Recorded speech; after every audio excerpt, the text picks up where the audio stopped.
Alors, PTSI 1, voilà, on enregistre la séance de cours TD qu'on est en train de faire au pied levé. Donc, on va s'occuper aujourd'hui des applications de développement limité. Vous savez qu'on est en plein dedans dans le chapitre sur les séries. Donc, si on revient plus tôt dans l'année, les développements limités, ils permettent essentiellement à l'étude des fonctions, donc l'étude des prolongements de fonctions. Donc, premièrement, le calcul de limites indéterminées. Nous avons rappelé que les formes indéterminées, les voilà. Vous pouvez mettre sur pause pour bien les noter. L'infini sur l'infini, 0 sur 0, plus l'infini moins l'infini, l'infini fois 0, 1 puissance infini et 0 puissance 0. Pourquoi? Les deux dernières, c'est quelque chose qui tend vers 1 puissance quelque chose qui tend vers l'infini. Vous voyez qu'en passant en forme exponentielle, on obtient bien exponentielle de l'infini fois 0. Donc une forme indéterminée. Idem ici.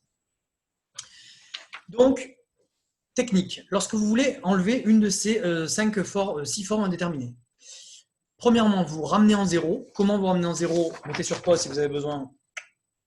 Si x tend vers a, on pose x égale à plus h. Et si x tend vers plus l'infini ou moins l'infini, on pose x égale à 1 sur h. Et le h tend toujours vers 0, donc vous permettra d'appliquer les développements limités classiques. Et deuxième point, une fois qu'on s'est ramené en 0, on effectue un développement limité à un certain ordre. On va voir ce que c'est que ce certain ordre. Ça dépend des fonctions. Alors on y va, exemple numéro 6. Allez-y, calculez la limite lorsque x tend vers 1 de cette fonction qu'on va appeler f de x. Donc vous avez mis sur pause si vous vouliez réfléchir à l'exercice. Donc voilà la situation. X tend vers 1, donc on pose x égale à 1 plus h. On calcule f de 1 plus h. On développe au dénominateur, on simplifie, on met en forme. Voilà. Donc la forme à laquelle on aboutit, c'est celle-là. On voit apparaître deux développements limités, en haut et en bas, visuels. Et h tend vers 0, donc on peut immédiatement appliquer les développements limités. Alors on a remarqué que l'ordre 1 suffisait en haut et l'ordre 2 suffisait en bas. Cependant, on a fait la remarque que on n'est pas homogène en ordre au numérateur et au dénominateur. Donc, en toute rigueur, on aurait dû écrire ça si on veut avoir quelque chose de très homogène. Mais on remarque une chose, c'est qu'en fait, ce terme-là, ici, là, on ne va pas s'en servir. Parce que tout ce qui nous intéresse, c'est la limite. Donc, trouver la limite de f, c'est uniquement trouver l'équivalent du numérateur et du dénominateur. Donc, vous pouvez directement, si vous avez fait un peu de calcul mental ou un peu de brouillon, vous pouvez directement passer de là à là. En disant que le numérateur est équivalent à moins 2h et que le dénominateur est équivalent à 1,5 de h2. Voilà. Donc, conclusion, je vous écoute. Sur la limite de f.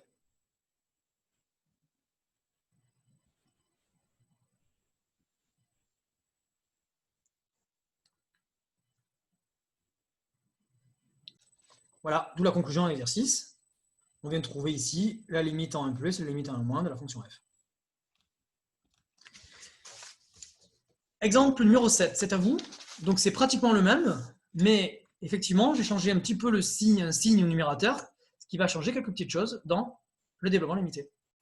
Voilà, correction de l'exercice numéro 7. Donc on pose g la fonction en question. On remarque que c'est la même que la précédente, à part qu'ici, quand on remplace x par un plus h, on n'obtient pas moins h, mais plus h. Et en faisant donc le développement limité qui est en haut, ici, hop, on voit que les h simplifient. Donc ça abaisse, ça donne l'équivalent nul au numérateur. Donc on obtient ici un développement limité à l'ordre 2 nécessaire et suffisant. Et on voit que les équivalents ici, h2 sur 2 divisé par h2 sur 2, donne l'équivalent à 1. Quand vous obtenez qu'une fonction a un équivalent fini, constant, ça veut dire que la limite, c'est cette constante. Moralité, la fonction g est prolongeable par continuité en 1 en posant g de 1 égale 1. Alors, suite à cet exercice, on peut discuter de quelque chose d'important. Lorsque on a fait le premier exemple, on s'est rendu compte ici que, donc ici pour trouver la limite, on avait dit qu'on avait fait des développements limités à l'ordre 2 et que ça suffisait. Mais si j'avais posé la question, trouver un développement limité de f en 1 à l'ordre 2. Évidemment, d'un point de vue naïf, ce qu'on va dire, c'est que puisque le prof me demande un développement limité à l'ordre 2, je vais faire un développement limité à l'ordre 2 du numérateur et du dénominateur. Mais, vous avez remarqué qu'il y a une simplification par h en haut et en bas. La valuation ici, c'est 1, et la valuation ici, c'est 2. Ce qui veut dire que, et on l'a vu dans les équivalents, lorsqu'on a trouvé les équivalents ici, vous vous rappelez qu'on a simplifié par h. Donc, moralité, les petits taux, ils vont aussi se simplifier par h. Donc, si vous faites un développement limité à l'ordre 2 du numérateur et un développement limité de 2 au dénominateur, vous obtenez un développement limité de 1 de la fonction f. uniquement développement limité égale à 1. Pourquoi? Parce que les équivalents en haut et en bas ne sont pas de puissance 0, mais de puissance 1. Donc en fait, ça reste développement limité à 1. Même exemple avec G. Je vous dis, trouvez-moi un développement limité à l'ordre 2 de G. À votre avis, pour avoir un développement limité à l'ordre 2 de G, il faudrait faire un développement limité à quel ordre?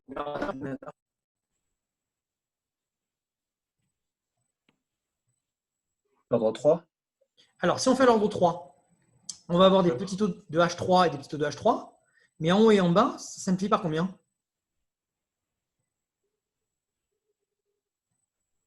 Il y a un abaissement de l'ordre de combien là? Ah, de 2 du coup, il y a 2. Et voilà. La valuation ici s'est retrouvée augmentée. La valuation, c'est 2. Moralité, vous avez un abaissement de l'ordre de 2 au numérateur et au dénominateur. Donc, votre développement limité, si vous le voulez à l'ordre 2 à la fin, il fallait pousser de l'ordre 4 au départ. Donc, c'est ça la difficulté des développements limités. C'est que tant qu'on vous donne des trucs simples, un développement limité à l'ordre 3 d'une fonction simple, vous faites que des développements limités à l'ordre 3 et c'est gagné. Mais il y a des situations, comme dans l'exemple qu'on va traiter, enfin, que vous traiterez peut-être pour la semaine prochaine, l'exemple, le QCM, là, vrai ou faux, cibler les erreurs classiques de raisonnement, l'exercice 6. Eh bien, dans l'exercice 6, c'est comment ce qui va se passer. Vous allez voir qu'il y a, quand vous allez, alors, vous ne pouvez pas vous en rendre compte avant, hein. Il faut faire le développement limité, il faut le commencer, et quand vous le commencez, vous regardez ce qui se passe.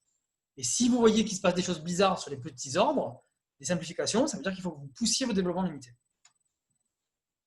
Donc la philosophie de l'exercice, ce n'est pas de se dire je fais des développements limités à l'ordre 12 et puis je réfléchis après. C'est je fais des développements limités à l'ordre 2, si ce n'est pas suffisant, je fais 3, et je laisse éventuellement un petit peu de place à la fin de ma ligne au cas où. Parfois, ce qui se passe dans les développements limités, c'est que vous devez mettre un peu de blanco là, pour virer là, le petit taux et rajouter un terme ou deux. Voilà. Donc voilà pour les études de fonctions. Alors, on pourrait s'amuser à faire pareil aussi. On va faire un exemple autre que je n'avais pas prévu au départ, puisqu'on est dans les suites. Imaginez que vous ayez une planche sur les suites comme ça. Donc ça, c'est une planche que je donne en décembre. Donc, ce qui se passe, c'est qu'en décembre, on va trouver des limites de suite grâce aux relations de comparaison. Voilà. Donc, les limites, c'est toujours en plus l'infini. Donc, amusons-nous et regardons. Imaginons que vous ayez, je ne sais pas, disons, pas un truc trop difficile, mais disons celle-là. Voilà. Trouver la limite de Wn lorsque n tend à plus infini. C'est l'exemple numéro 7 bis. Donc, pour traiter ces exercices, vous avez deux manières de faire. Ou vous posez tout de suite h égale 1 sur n, et au moins vous êtes ramené à h qui tend vers 0. Ça ne me dérange pas du tout que vous fassiez comme ça. Ou bien, deuxième école, on se dit, je garde 1 sur n de partout. Mon concept, c'est de faire apparaître du 1 sur n dès que possible. Et je fais mon développement limité en la variable 1 sur n. Voilà, donc vous avez mis sur pause avant d'avoir la réponse si vous voulez faire l'exercice 7 bis. Donc 7 bis, c'est trouver la limite de la suite Wn lorsque n tend vers l'infini. Donc moi, je propose une correction où je ne pose pas h égale 1 sur n, mais vous pouvez le faire si vous le souhaitez. Donc il a été remarqué que, attention, on ne pouvait pas utiliser l'équivalent classique ici de la racine carrée parce que le n n'étant pas vers 0. Donc attention à l'erreur de dire je vais factoriser par moins 1, enfin c'est une grosse bêtise. On factorise par n carré sous la racine carrée, ce qui donne une factorisation par n en dehors. Et là, on voit apparaître effectivement racine de 1 plus un truc qui tend vers 0. Donc la factorisation par le terme de plus haut degré qu'on emploie souvent en terminale, continuez à y penser parfois pour mettre en forme votre fonction ou votre suite avant d'en faire des développements limités. On remarque qu'on fait un développement limité à l'ordre 2 en haut et à l'ordre 1 en bas, mais en fait c'est un développement limité à l'ordre 1 en haut, puisque la multiplication par n va abaisser l'ordre de 1. Finalement, vous obtenez quoi comme limite? Moins 1,5. Très bien. Parce qu'effectivement, on obtient un équivalent en haut, donc les 1 s'en vont. On obtient comme équivalent en haut moins 1 sur 2n, et en bas, on obtient 1 sur n. Moralité, vous obtenez un équivalent, quand n tend vers plus infini, de moins 1,5. Et voilà. Vous venez de démontrer que votre suite converge vers moins 1,5. C'est magnifique. Donc le seul moment où vous n'aurez pas le droit, évidemment, de faire ça, c'est lorsque votre résultat tendra vers 0. Si vous obtenez un truc qui tend vers 0, n'écrivez pas équivalent vers 0, écrivez tend vers. Si ça vous gêne, que vous n'aimez pas ce symbole-là, vous mettez tend vers, ça me va très bien. Hein. OK? Facile. Monsieur, Oui. c'est possible que vous réexpliquiez l'histoire de quand ça abaisse l'ordre, s'il vous plaît, parce que j'ai pas très bien compris. OK. Donc, ce qui se passe, c'est qu'ici, on avait l'impression qu'on avait de leur développement limité d'ordre 2 en plus infini, et là 1. Donc, on aurait pu dire qu'on n'était pas homogène, et le prof, il a dit que normalement, ce qu'on fait, c'est qu'on fait toujours des ordres égaux. Regarde ce qui se passe là. Il y a un n là. Ce fois n, contre les tout à l'heure. Ce fois n, quand tu le développes dans la parenthèse, il donne moins 1 sur 2n, plus un petit taux de 1 sur n. Donc, la multiplication par n, en fait, elle a fait que le développement limité, qui était au départ à l'ordre 2 ici, il passe à l'ordre 1. Donc, tu obtiens au numérateur moins 1 sur 2n plus petit taux de 1 sur n. Et en bas, 1 sur n plus petit taux de 1 sur n. Donc, Oui, d'accord, oui, c'est bon, j'ai compris. Oui, oui. c'est le même exemple que celui qu'on avait donné, rappelez-vous, quand on avait fait le chapitre par compétence la dernière fois, un des premiers exemples qu'on a donné. Un des premiers exemples qu'on avait donné, il y avait une multiplication par x d'une des fonctions qui faisait que, en fait, ça augmentait le développement limité d'un ordre. Bon, ben ici, ça la baisse. Ce que posait h égale 1 sur n l'ont bien vu. Parce que vous divisez tout par h au numérateur, donc ça fait diminuer la puissance du h de 1. C'était imprévisible. Monsieur, Oui. moi j'ai une autre question. Au sinus, on aurait pu le pousser à l'ordre 2 aussi, mettre 1 sur n carré. Alors, le sinus, le terme d'après, ça aurait été si tu veux, effectivement, tu peux. Mais On se rend peut compte que- faire un petit taux de 1 sur n carré. oui. Et ça ne change rien ici parce qu'il n'y a pas de terme en n Oui, carré. oui. Voilà. Donc, tu aurais pu. Mais ça ne servait à rien parce qu'en fait, tu te rends compte que finalement, tu as poussé tes DL à l'ordre 1. Oui, oui, du coup, oui. Donc, a posteriori, en fait, on aurait mis un terme en trop. Alors, c'est pas grave. Si vous mettez des développements limités à des ordres trop hauts et que vous vous en rendez compte une ligne d'après, c'est pas la peine de mettre du blanco. Vous abaissez vos ordres. Si tu vois qu'il y a un ordre en trop, bah, tu Ok. barres un terme, tu le supprimes. Quoi. Et du coup, là, quand il y a un rapport de deux petits taux de même ordre, il s'annule en fait. Alors, c'est pas qu'ils s'annulent. Ils disparaissent Ces petits taux de 1. parce que tu passes aux équivalents. C'est pas qu'ils Ah oui, s'annulent. ils disparaissent parce que. Ils disparaissent Ok. parce que tu passes aux équivalents. Parce que sinon, les deux rapports de petits taux de même ordre, c'est petits taux de 1, non? Oui, c'est vrai, mais s'il n'y a que des petits taux. Et en général, ils ne sont pas tout seuls, les petits taux. En général, il y a toujours un truc à côté. Une fonction. D'accord, ok. Ben là, tu ne peux pas simplifier. Si tu as f de D'accord, x ok. plus petit taux de x puissance alpha sur g de x plus petit taux de x puissance alpha, il ne faut surtout pas simplifier les petits taux. Oui, du coup, ouais, j'ai compris, ok. La seule possibilité pour le faire disparaître, il faut faire le développement C'est qu'il limité. n'y a rien à côté. Il faut faire le développement limité d'un quotient. Donc, tu te débrouilles ok. pour apparaître 1 sur 1 plus quelque chose qui tend vers 0, et tu fais remonter le petit taux au numérateur. Ok. Deuxième Merci. exemple. Imaginons pour Vn. Allez-y, faites Vn maintenant. Donc voilà la correction de l'exercice 7 bits bis, donc la limite de la suite Vn qu'on vient de citer. Donc première ligne, c'est la forme, c'est la mise en forme avant le début des développements limités. Ensuite, le développement limité, on commence toujours par l'intérieur, vous vous rappelez. Donc d'abord le développement limité terme carré, à l'ordre 2. Pourquoi à l'ordre 2 ? Parce que c'est un ordre qui nous paraît raisonnable. Alors peut-être que ça ne sera pas suffisant, mais on ne le sait pas encore. Donc on le fait à l'ordre 2, puis on va voir. Quand on le fait à l'ordre 2, effectivement, on se rend compte que ici, la multiplication par n va abaisser l'ordre de 1. Mais en fait, ce n'est pas grave, parce qu'on a bien un terme non nul ici. Et quand on va appliquer le développement limité de l'exponentielle, on voit 1 plus exponentielle, 1 plus 1 sur n moins 1. Les 1 s'en vont. Et en fait, on a fait un développement limité à l'ordre 0. Alors ça qui est assez rigolo. On a commencé un développement limité à l'ordre 2, mais de manière successive, à la fin, on tombe sur un développement limité à l'ordre 0. Ce n'est pas grave, c'est suffisant. Parce que petit taux de 1, c'est une suite qui fait quoi? Quand vous voyez écrit petit taux de 1, vous comprenez quoi, vous?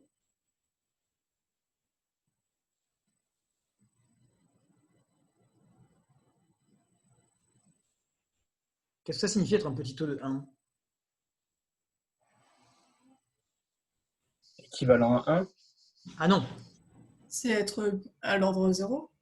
Alors, tu as un négligeable devant 1, ça veut dire que c'est une suite qui fait quoi? Elle est constante? Ah, constante, non. Donc, vous vous rappelez que, enfin, écrivons-le tranquillement, une suite ou une fonction de manière générale, une fonction f de x, si elle a un petit taux de 1, comment vous faites pour savoir, comment vous comprenez petit taux, vous? C'est quoi la technique pour démontrer qu'une fonction est un petit taux d'une autre? Bah, que la limite de la fonction sur celle qui est dans le petit taux, elle est égale à 0. Ben voilà. Donc, être un petit taux de 1, ça veut dire que f sur 1 tend vers 0. Donc f tend vers 0. Quand vous voyez quelque chose qui a un petit taux de 1, ça veut dire que c'est cette chose-là, cette fonction, cette suite, tend vers 0. C'est ça, petit taux de 1. Donc, être un petit taux de 1, c'est tendre vers 0, mais pas trop vite. Être un petit taux de 1 sur n, ça veut dire aller vers 0, mais plus vite qu'un sur n. Vous comprenez maintenant le truc? Ce qu'il y a dans le petit taux, c'est une appréciation de la convergence. En informatique, c'est des grands taux qu'on utilise. Donc, en informatique, on dit être un grand taux de 1, ça veut dire être borné. Être un grand taux de 1 sur n, ça veut dire aller vers 0 à la vitesse de 1 sur n. Mais être un petit taux de 1 sur n, c'est aller vers 0 plus vite que 1 sur n. Donc ces grands taux et ces petits taux, ils donnent des vitesses de convergence en fait. Et plus à l'intérieur du petit taux, il y a un truc qui va vite vers 0, plus votre fonction, votre suite, va vite vers 0. D'accord? Donc c'est le type d'exercice que je donnais pour les suites. C'est-à-dire que par exemple, dans cet exemple-ci, là. Donc là, on vient de démontrer effectivement que Vn tend vers 1. Conclusion, lim de Vn égale 1. Ici, je vous ai embêté avec ce petit taux, évidemment, juste parce que je voulais qu'on discute. Mais il n'était pas nécessaire de l'écrire. On peut faire comme Enzo. Hein. Là, vous dites immédiatement que ça, c'est équivalent à 1. Et le petit taux, vous le supprimez. Bon, c'est juste pour discuter. Alors, je voulais discuter cette vitesse de convergence. Regardez, on ne va pas faire l'exercice, mais au moins, vous voyez comment ça fonctionne. Dans l'exercice numéro 22, je dis comparer des vitesses de convergence. Regardez, je donne deux suites. Deux suites sous forme indéterminée. 1 puissance l'infini. 1 puissance l'infini. Quand on va passer aux formes exponentielles, on va démontrer que ces deux suites tendent vers 1. Bon, super, elles tendent vers 1 toutes les deux, magnifique. Bon, maintenant, laquelle va le plus vite vers 1? Eh bien, pour savoir laquelle va le plus vite vers 1, vous allez faire un développement limité de un moins 1 et de Vn moins 1. En faisant ça, vous allez dire que l'écart entre un et 1, vous allez comparer l'écart entre un et 1 avec l'écart entre Vn et 1. Et en trouvant un équivalent de cet écart, vous regarderez quel est celui des deux équivalents qui va le plus vite vers 0. Ça vous permet de savoir laquelle des deux suites va le plus vite vers 1. Donc les développements limités, ça permet de savoir ça. Ça permet de connaître une limite, comme on vient de le faire. Et ça permet de savoir à quelle vitesse ça va dans cette limite. Et si vous faites des développements limités à un ordre trop grand, vous perdez peut-être du temps pour trouver la limite, mais par contre, vous gagnez en puissance, vous gagnez en précision. Donc, vous allez savoir comment la suite va vers 1. Est-ce qu'elle va vite ou pas vite? C'est bon, c'est bien d'avoir ça dans la tête pour que vous compreniez l'essence, l'intuition des petits taux et des grands taux. Parce que c'est bien de savoir les manipuler, mais c'est bien de savoir qu'est-ce qu'ils disent. Des questions? Du coup, l'étude des petits taux, ça nous donne la vitesse de convergence tout le temps. Ok. Et on va le voir tout de suite dans une autre application des développements limités pour les fonctions. Tu vas voir, ce n'est pas une histoire de vitesse, c'est une histoire d'écart. Tu vas voir, d'un point de vue géométrique, ça va être assez clair. Alors, dans le cours que je vous avais distribué en tapuscrit, à la fin du cours, c'était d'abord le comportement dans le calcul de limites, comment le faire. Et ensuite, dans les études de fonctions, vous avez deux théorèmes. Alors qu'on ne va pas recopier ici, parce que vous les avez. Donc, ceux qui n'étaient pas là et qui n'ont pas la feuille, par contre, il faudra les écrire. Donc, je zoome un peu pour qu'on y voit quelque chose quand même. Donc, hop, hop, hop. Voilà ce que je voudrais faire pendant le temps qui nous reste. Je voudrais analyser le comportement local et le comportement asymptotique d'une fonction. On revient aux fonctions. Ce qu'on dit sur les fonctions est vrai sur les suites. Hein. Alors, le comportement local, c'est plus pour les fonctions. Parce que le comportement local, c'est lorsque x tend vers a avec a non infini. Et ça, vous savez que pour les suites, a, c'est toujours plus infini. Alors, pour une fonction, qu'est-ce qui se passe? Imaginez, vous faites un développement limité d'une fonction en a. Vous posez x égale a plus h, vous faites votre développement limité, à un certain ordre, alors lequel, vous ne savez pas trop, regardez ce que j'ai fait. J'ai fait ordre P, pourquoi? C'est quoi ce P? F de x égale f de a plus f' de a fois x moins a. Vous savez que c'est l'équation de la tangente. Et en fait, comme je veux être plus précis, je me suis dit, je vais aller plus loin que l'ordre 1. Parce que ce qui va plus loin, le terme d'après, il va me permettre d'apprécier la vitesse d'approche de f de x vers sa tangente. La vitesse d'approche, c'est le terme d'après. Ce terme d'après, ici, il est souvent d'ordre 2, mais il peut être d'ordre supérieur. C'est pour ça que j'ai mis ici d'ordre P. En gros, j'ai gardé le premier terme non nul d'ordre strictement plus grand que 1 dans le développement limité. Alors, qu'est-ce que ça dit, ça, géométriquement? Ça dit que la courbe de f, elle s'approche de la courbe de sa tangente au voisinage de A. Ça, ce n'est pas un scoop, vous le savez en terminale. Mais le terme qui est ici, là, il vous dit comment ça s'approche. Et donc là, il faut discuter un petit peu de la parité. Parce que si P, il est pair, ça veut dire que ce terme-là, x moins a puissance P, il est toujours positif. Puisque AP, il a un certain signe. Je ne sais pas, imaginons qu'AP soit positif. Ça veut dire que la fonction f, c'est l'équation de sa tangente plus un terme qui est toujours positif au voisinage de A. Est-ce que vous voyez ce que ça dit sur la forme de la courbe?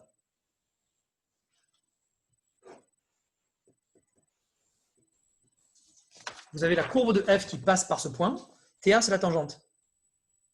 Et j'ai dit que l'écart entre la courbe et la tangente, il est positif au voisinage de A. Qu'est-ce que ça signifie sur l'allure de la courbe? Elle va croître. Alors attends, elle va croître des deux côtés? Sur un A plus 1, elle sera plus. Enfin, f de A plus 1 sera plus grand que f de A. Donc la courbe, elle croît à droite de A. Ouais. Elle est au-dessus, quoi. Et à gauche? C'est de se rapprocher de cette courbe-là, avec ce terme. Elle arrive par-dessus ou par-dessous? Si sa tangente, non, c'est par-dessous. Ça dépend. On ne sait pas. Ouais. Parfois c'est par-dessus, parfois c'est par-dessous. Ouais. Et si P est pair, et si AP est pair, ça veut dire que tout ça, c'est toujours pardon, si P est pair et si AP est positif, c'est-à-dire que ce terme est toujours positif. Donc comment elle va s'approcher à gauche?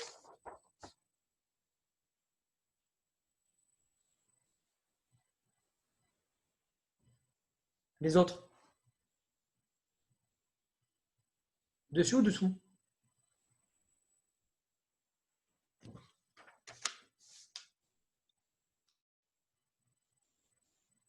Ok, je réexplique. Donc, ce qui se passe, il y a une réponse. Dessus, pourquoi Thomas? Tu as un micro? Non? Oui, mais il n'est pas où? Alors, on entend. Pourquoi tu dis par-dessus? Parce que c'est pair, donc ça va être comme la fonction x carré. Ouais, parce que l'écart va toujours être positif. Donc, ce qui se Ouais. passe, Thomas a raison, c'est que regardez, ça, c'est l'équation de TA, l'équation de la tangente. Quand vous faites f moins l'équation de la tangente, vous obtenez un terme qui est équivalent à ça. Donc, qu'est-ce que vous dites? Vous dites que l'écart algébrique entre la courbe de f et sa tangente est équivalent à un terme qui est localement positif. Ça veut dire que ça veut dire que f est plus grande que l'équation de sa tangente au voisinage de A. Donc ça veut dire que la courbe de f est toujours au-dessus. Donc ça, c'est le cas où P est pair et où AP est positif. On va faire tous les dessins, au moins on va être bien clair. Après, vous avez le cas où P est pair et AP est négatif. Vous avez le cas où P est impair et AP est positif. Et le cas où P est impair et AP est négatif. Allez-y, faites les 4 dessins qui correspondent à ces 4 situations. Donc, on recopie juste le début de la proposition numéro 18, à savoir, donc il n'y a pas le même numéro ici, parce que ici, c'est un cours par compétence. Donc, dans votre cours, vous avez la proposition numéro 18 que vous avez sous vos yeux. Donc, on suppose que F admet en A un développement limité de ce type. Donc, c'est parti. On fait 4 dessins avec AP positif, AP négatif, P pair, P impair. Donc, allez-y, complétez ce petit graphique.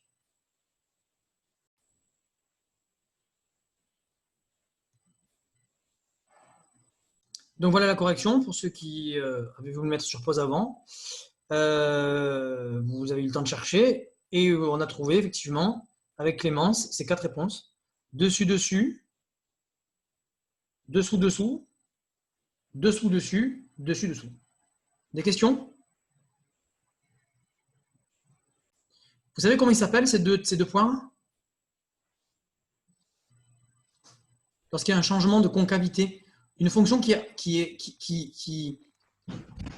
son vecteur vitesse, qui a la pente de cette tangente qui décroît, donc sa vitesse, sa dérivée qui est décroissante, ça s'appelle une fonction concave. Donc là, à gauche, elle est concave, et à droite, c'est l'inverse, elle est convexe. Ouais, tu dis? Le point d'inflexion. Point d'inflexion. D'inflexion. Exactement. Là, on obtient ce qu'on appelle une inflexion. À gauche, ça s'appelle un méplat.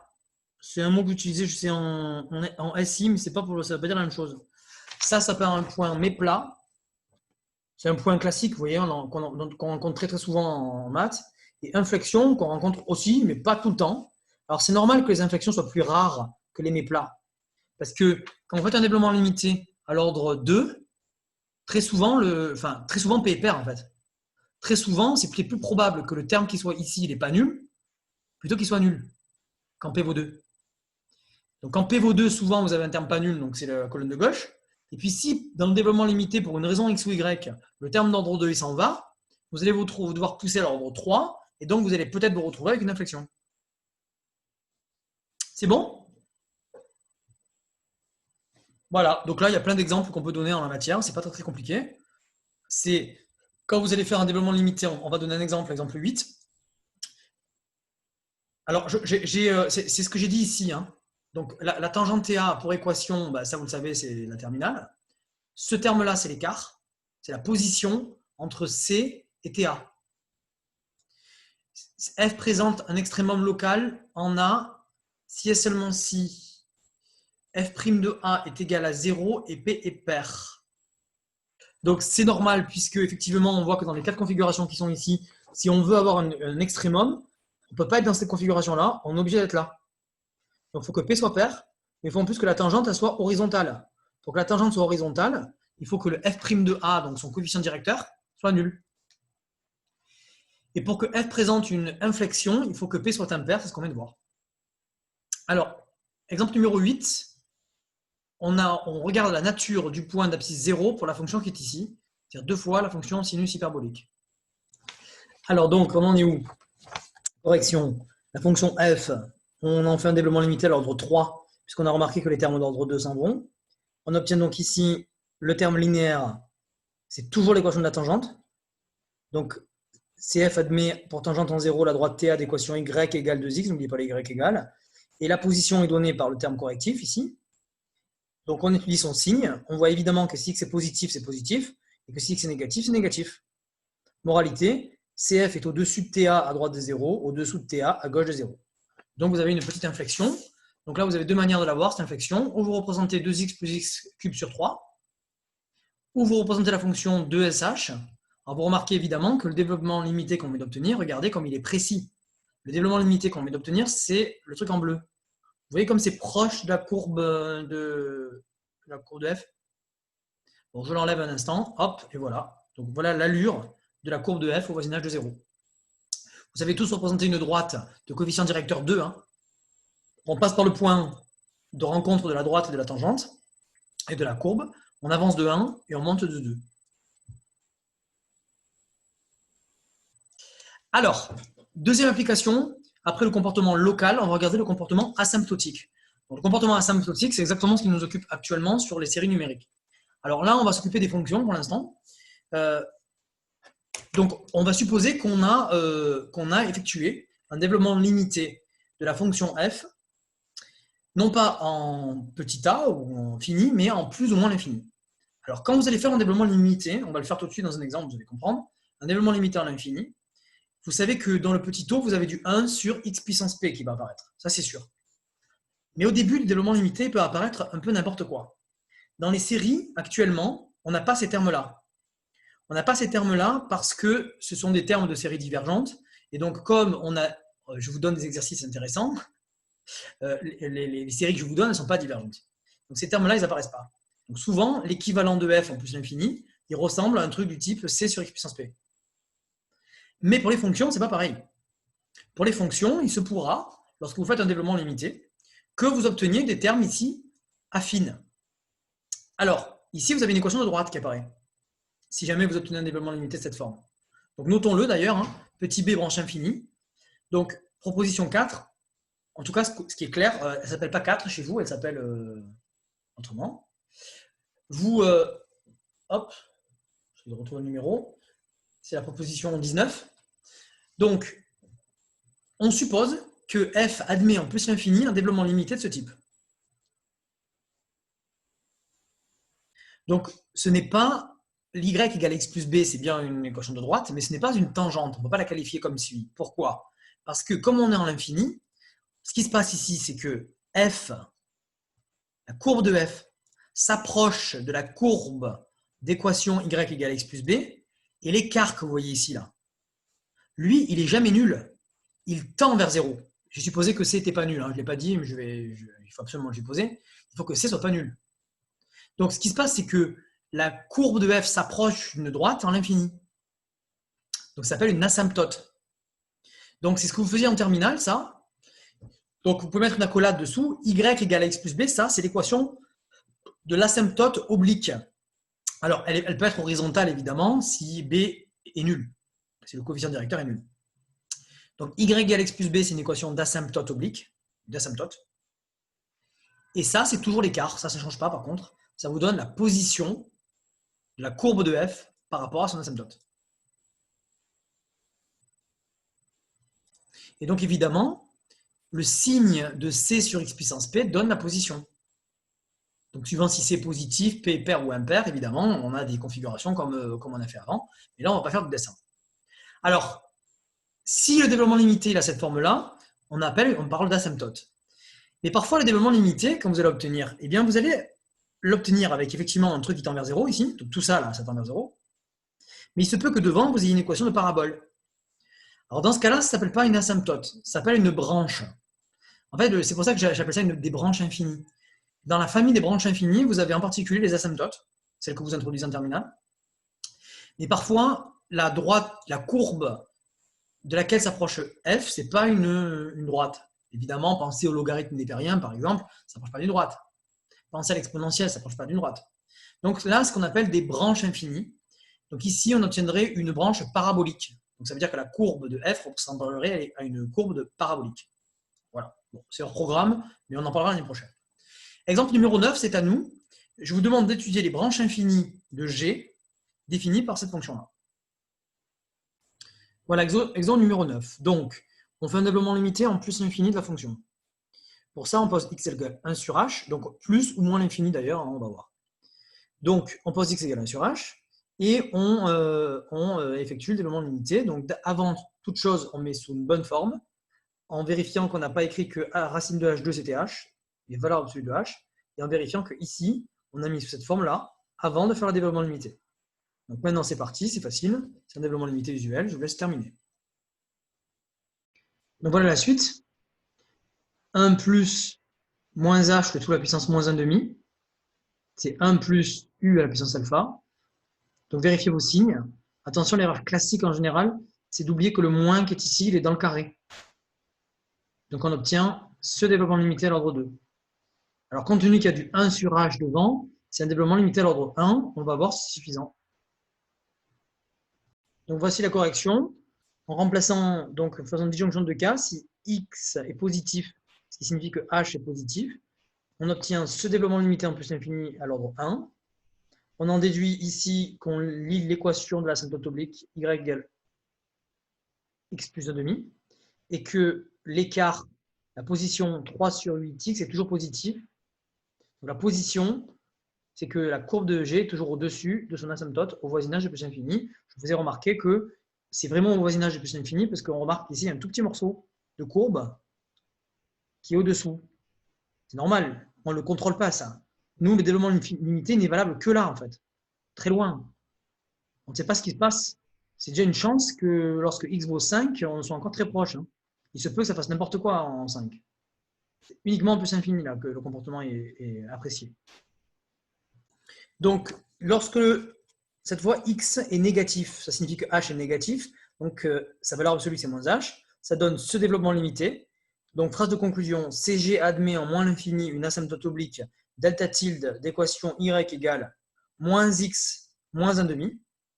Et la courbe de G est toujours, alors attention, piège, comme le x tend vers moins l'infini, ce terme-là, là, il est positif. Donc, CG est encore au-dessus de delta tilde au voisinage de moins l'infini. Et regardez sur la courbe, sur la représentation graphique, c'est effectivement le cas. On voit que la courbe verte, c'est la courbe de G, est toujours au-dessus de ces deux asymptotes. Ce qui se passe, c'est que ces études locales et asymptotiques, on ne les fait qu'en les points singuliers. Singuliers au sens qui ont une singularité. Le comportement local, en général, on l'étudie en des points qui posent problème. Des points de prolongement par continuité, des points d'inflexion, ou lorsqu'on fera des courbes paramétrées, des points stationnaires, ou lorsqu'on fera des surfaces, des points singuliers, en fait, dans lesquels le gradient s'annule. En l'infini, l'infini est toujours une singularité. En général, pour étudier la limite ou le comportement à l'infini d'une fonction ou d'une suite, eh bien, on effectue un développement limité, on n'a pas trop le choix. Donc, c'est le cas de ce qui se passe pour les séries. Vous allez voir que pour les séries aussi, je vous donnerai un exemple lundi, où en fait, lorsque vous avez une série à terme non positif, la technique la plus classique pour étudier son comportement, c'est de faire un développement limité, et on aura besoin des termes correctifs pour analyser le comportement de la série. Donc, il faudra pousser le développement limité à un ordre un petit peu plus fort. Totalement hors programme, mais effectivement, on en parlera l'année prochaine. Donc, c'est sur les courbes paramétrées. Donc, lorsque vous avez une courbe paramétrée en fonction du temps, donc vous regardez l'ensemble des points M qui ont pour coordonnées x de t et y de t. Donc, souvent, on appelle ça un vecteur, enfin une fonction vectorielle. Et on peut appliquer, ça on le fait assez souvent en physique, on peut appliquer la formule de Taylor à un vecteur. Appliquer la formule de Taylor à un vecteur, c'est simplement appliquer la formule de Taylor à ses composantes. Ce qui veut dire que le vecteur f de t, il va ressembler au vecteur f de t0 lorsque t s'approche de t0. Et il va y avoir ici un terme correctif. Ce terme correctif, c'est le prochain terme, le terme d'ordre supérieur ou égal à 1 dans le développement limité. Et bien, suivant la parité de p, suivant le signe suivant la direction du vecteur qui est ici, vous allez pouvoir analyser le comportement du point sur la courbe paramétrée. Et donc, c'est totalement hors programme cette année, et ça vous permet de montrer qu'en fait, les dérivées successives ici, là, la première dérivée non nulle d'ordre supérieur ou égal à 1, elle vous donne la direction de la courbe, ce qui explique pourquoi le vecteur vitesse dirige une courbe paramétrée. Et lorsque le vecteur vitesse s'annule, c'est l'accélération qui prend le relais. C'est le vecteur accélération qui va donner la direction de la courbe. Donc tout ça, c'est lié complètement à ce qu'on a fait avant, et c'est lié au développement limité.